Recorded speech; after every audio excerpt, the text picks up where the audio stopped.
Hello students, once again welcome to my English classes with your book The Spectrum textbook General English class 12th lesson 8 Ends and Means, and you are seeing the preview of your textbook The Spectrum. This is textbook.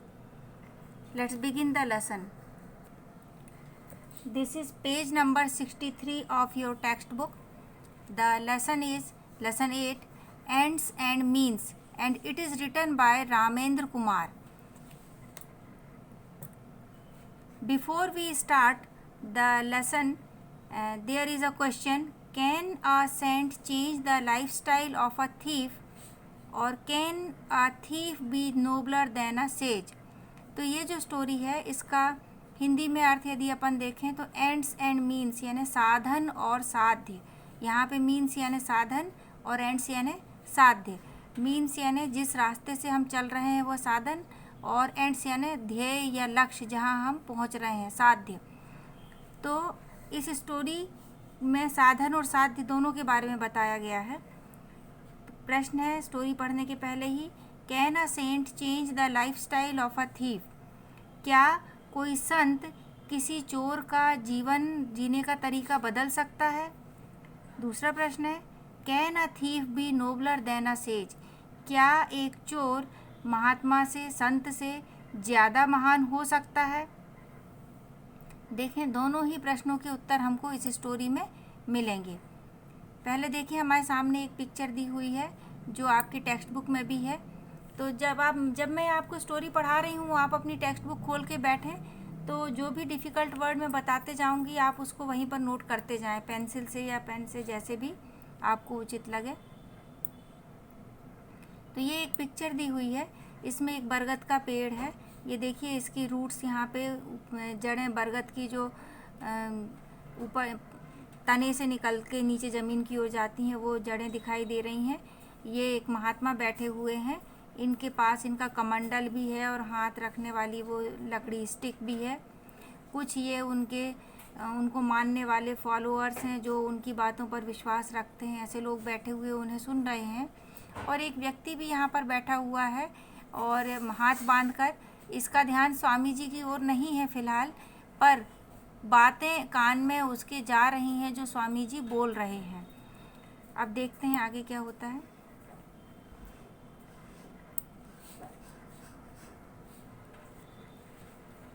देखें story क्या कहती है। Swami Aravasu was a monk who roamed in the villages along the river Ganges with his small group of followers. स्वामी अरवसु एक महात्मा थे, monk यानी संत महात्मा।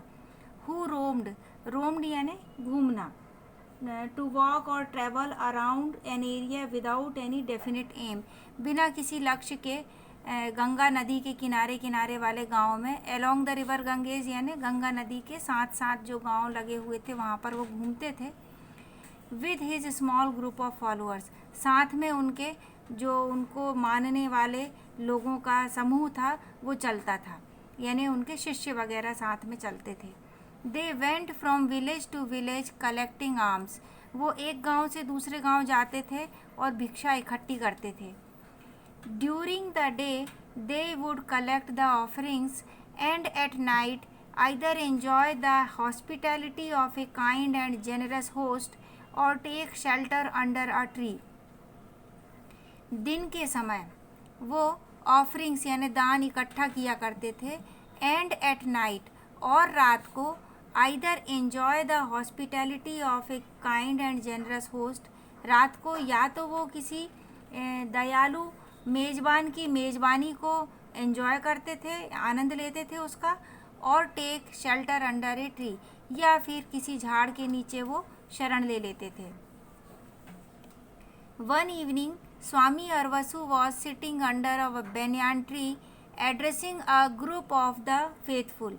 एक शाम स्वामी Arvasu बेनियान tree यानी बरगद की पेड़ के नीचे बैठकर अपने ऊपर विश्वास रखने वाले लोगों को संबोधित कर रहे थे। एड्रेसिंग यानी संबोधित करना।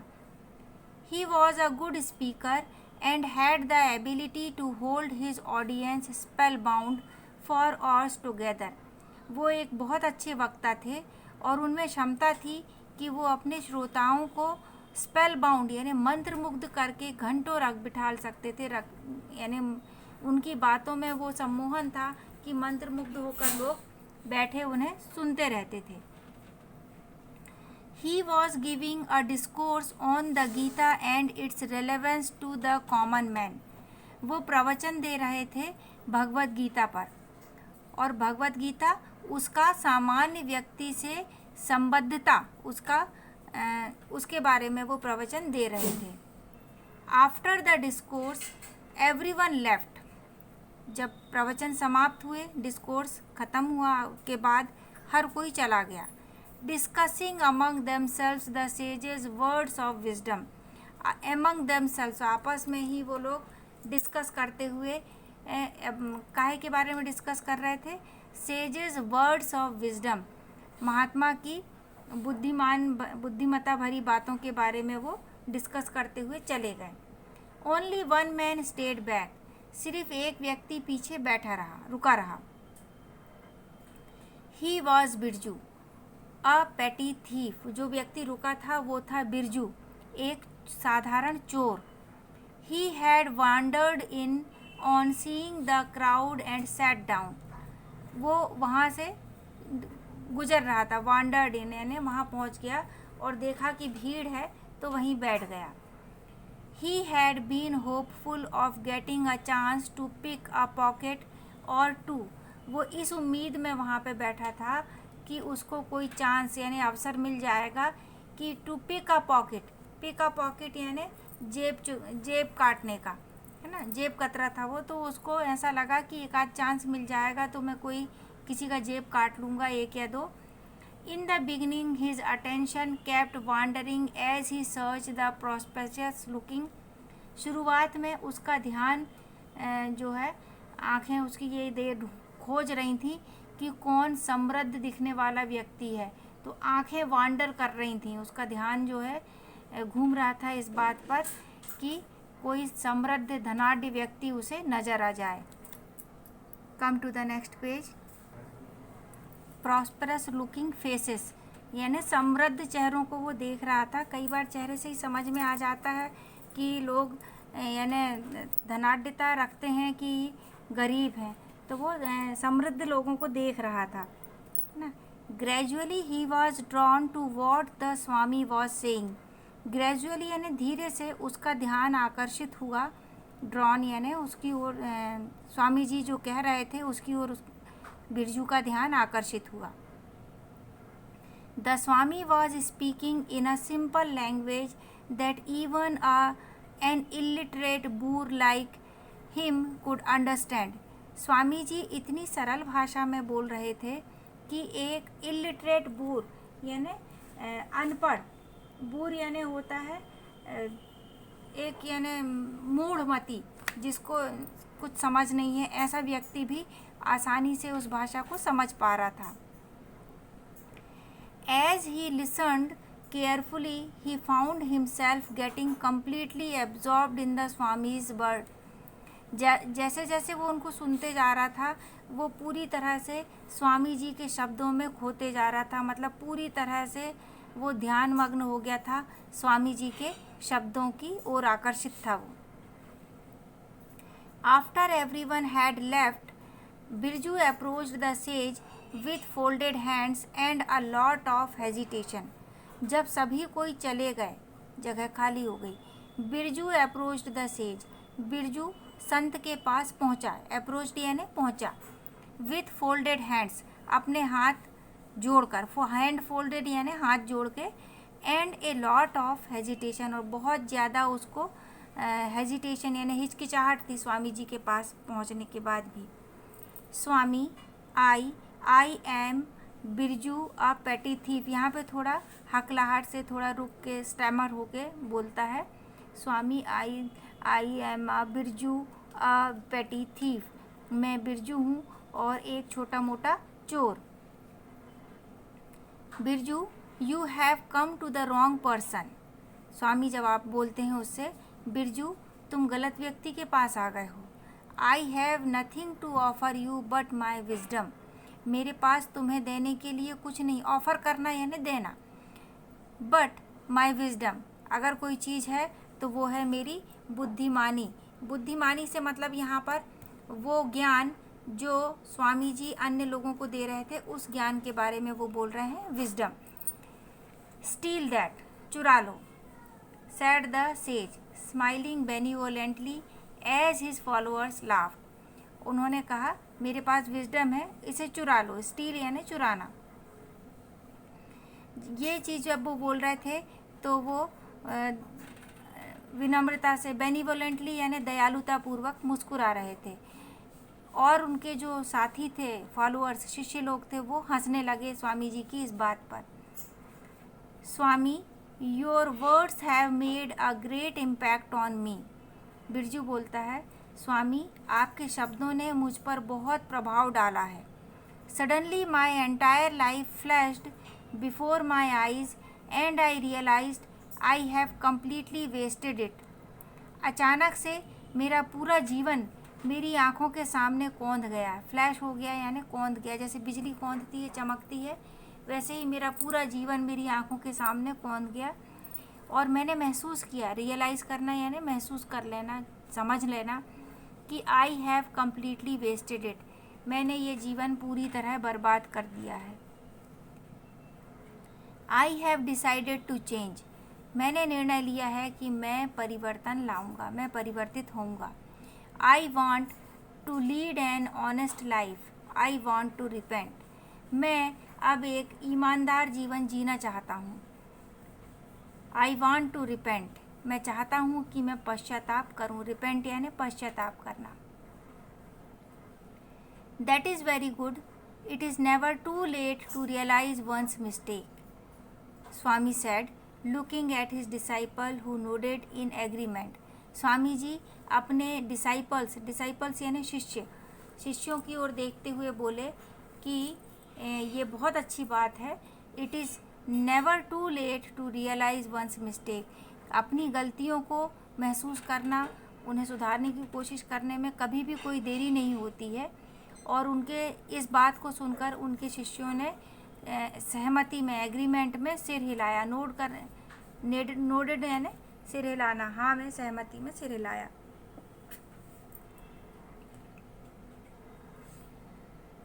स्वामी, I want to become your disciple, Swami ji मैं आपका शिष्य बनना चाहता हूँ। डिसाइपल यानी शिष्य। I want to be with you wherever you go, मैं आपके साथ रहना चाहता हूँ, आप जहाँ कहीं भी जाएं। माई डियर बिरजू, स्वामी जी बोलते हैं, my dear Birju, I do not think you realise how tough and ascetics life, कि मैं ये नहीं समझता हूँ कि तुम ये रियलाइज़ करते हो, महसूस करते हो कि कितना कठिन होता है एक एसेटिक यानी संत का जीवन। It may look easy but it requires a lot of dedication and determination, ये सरल समझ में आता है, बाहर से देखने में लगता है कि संत का जीवन बहुत सरल है, पर इसके लिए ज़रूरत होती है डेडिकेशन और डिटर्मिनेशन। डेडिकेशन यानी समर्पण और डिटर्मिनेशन यानी दृढ़ इच्छा शक्ति की। Please Swami, give me a chance, if you don't accept me I will have no choice but to go back to my old ways or end my life. Swami ji से बोलता है बिरजू कि please Swami, give me a chance, कृपया मुझे एक अवसर दें। यहाँ पर चांस यानी अवसर। If you don't accept me, यदि आप मुझे स्वीकार नहीं करते हैं, I will have no choice but to go back to my old ways or end my life, यदि आप स्वीकार नहीं करते तो मेरे पास कोई विकल्प नहीं बचता है। चॉइस यानी यहाँ पे विकल्प, बल्कि सिर्फ दो विकल्प हैं। एक क्या है, to go back to my old ways, कि मैं अपने पुराने तरीके का जीवन जीऊँ, एक चोर का जीवन, और एंड माई लाइफ, या फिर मैं अपना जीवन समाप्त कर लूँ। The sage closed his eyes in deep concentration and then said, the sage यानी स्वामी अरवसु ने अपनी आंखें बंद कर ली, इन डीप कॉन्सेंट्रेशन, और गहरे ध्यान में चले गए। कंसंट्रेशन यानी ध्यान। देन सेड, फिर बोले, okay Birju, from today you are one of my disciple. ठीक है बिरजू, आज से आप मेरे अन्य शिष्यों की तरह एक शिष्य हैं। But you have to be careful, पर तुम्हें बहुत सावधान रहना होगा। Any sign of misbehaviour and I will throw you out. एक भी चिन्ह मिला तुम्हारे मिसबिहेवियर का, दुर्व्यवहार का या गलत तरीके का, और मैं तुम्हें अपने शिष्यों की श्रेणी से बाहर कर दूंगा।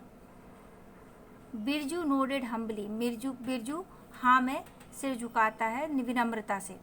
Then bending down prostrated before the sage, फिर झुकता है और दंडवत प्रणाम करता है संत के सामने। प्रोस्ट्रेटेड यानी पूरा शरीर को लंबा लिटाकर वो प्रणाम करता है।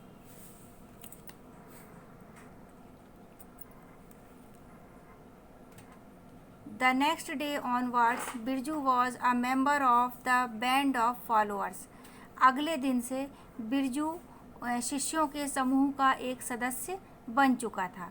He shaved his head, उसने अपना सिर मुड़ा लिया था, मतलब सिर के बाल हटा लिए थे। Wore saffron cloths, और भगवा कलर के, नारंगी कलर के, भगवा कलर जो बोलते हैं ऑरेंज से मैच करता हुआ जो रहता है, संत महात्मा लोग जिस कलर के कपड़े पहनते हैं वो कलर उसने पहनना आरंभ कर दिया था। And lived the life of A wandering monk, और अब वो जीवन जी रहा था एक घुमंतु संत का। वांडरिंग यानी घूमने वाले, और मॉन्क यानी संत। Swami Aravasu was very happy with Birju, who was now called Birjanand. अब स्वामी अरवसु बिरजू से बड़े खुश थे, और अब बिरजू का नाम हो गया था स्वामी Birjanand. Wherever the sage gave a discourse, he would give the example of Birju. अब जहाँ कहीं भी संत द सेज मतलब कि स्वामी अरवसु अपना प्रवचन देते थे, डिस्कोर्स देते थे, वो हमेशा एग्जाम्पल दिया करते थे बिरजू का। और क्या बोलते थे? On listening to my words of wisdom even a criminal has become a sanyasi, कि मेरी बुद्धिमता वाले शब्दों को सुनकर, मेरी बातों को सुनकर एक क्रिमिनल, अपराधी भी सन्यासी बन गया। ही वुड डिक्लेयर प्राउडली, और ये बात वो बड़े गर्व के साथ बोलते थे। डिक्लेयर करना यानी घोषणा करना, प्राउडली यानी गर्व के साथ। One night the sage and his followers reached the outskirts of the village of Lohban and camped under a peepal tree. It was cold. एक रात्रि की बात है। द फॉलोअर्स, सारे शिष्य और संत, से the sage and his followers, ये लोग पहुंच गए आउटस्कर्ट्स ऑफ अ विलेज, लोहबान, गांव का नाम है लोहबान, उसकी सीमा में, आउटस्कर्ट यानी बाहरी सीमा में ये लोग पहुंच गए। And camped under a peepal tree, और पीपल के पेड़ के नीचे इन्होंने शरण ली, कैंप लगाया यानी वहाँ पे रुक गए ये लोग। इट वॉज कोल्ड, ठंड का समय था। Can someone go to the village and get some firewood so that we can keep ourselves warm, asked Swami Aravasu. Swami Aravasu ने पूछा, क्या कोई गांव जाएगा और कुछ जलाने के लिए लकड़ी लेके आएगा ताकि हम अपने आप को थोड़ा सा गर्म कर सकें। Birju volunteered and set off quickly to fulfil his master's command. Birju ने वॉलंटरीली यानी खुद से इच्छा जाहिर की कि मैं जाता हूँ, और तुरंत ही वह चला गया अपने मास्टर की इच्छा, आदेश को पूरा, उनका मास्टर यानी स्वामी अरवसु की आज्ञा को पूरा करने के लिए। इट वॉज पिच डार्क, बहुत ज़्यादा अंधेरा था। All windows and doors were shut, सारे खिड़कियां और दरवाजे बंद थे। Birju went from door to door hoping to see a light or movement somewhere. Birju एक दरवाजे से दूसरे दरवाजे तक जाता है, दरवाजे जाता है, इस उम्मीद में कि कहीं रोशनी या फिर कोई हलचल समझ में आ जाए। यहाँ पे मूवमेंट यानी हलचल। इट वॉज वेरी क्वाइट, बहुत ज़्यादा शांति थी। Everyone seemed to be asleep, यानी पूरे शांति थी और हर ऐसा लग रहा था कि सब कोई सो चुके हैं। Come to the next page and this is Birju did not want to disturb the villagers in the dead of night. In the dead of night यानी इतनी शांति थी जैसे कोई मृत्यु हो, तो ऐसी घोर शांति में किसी भी व्यक्ति को बिरजू डिस्टर्ब नहीं करना चाहता था कि सब अपनी नींद में है, क्यों उन्हें परेशान किया जाए। He was wondering what to do when he heard a familiar sound. अभी वो वंडरिंग यानी सोच ही रहा था क्या करूं, वॉट टू डू। उसी समय उसे एक पहचाना सा स्वर सुनाई पड़ा। फेमिलियर यानी जाना पहचाना स्वर सुनाई पड़ा। ही लुक्ड अराउंड, उसने आसपास देखा। It seemed to be coming from a small hut in one corner of the village. वो आवाज़ ऐसा लग रहा था कि एक छोटी सी झोपड़ी से आ रही थी जो गांव के कॉर्नर पे थी।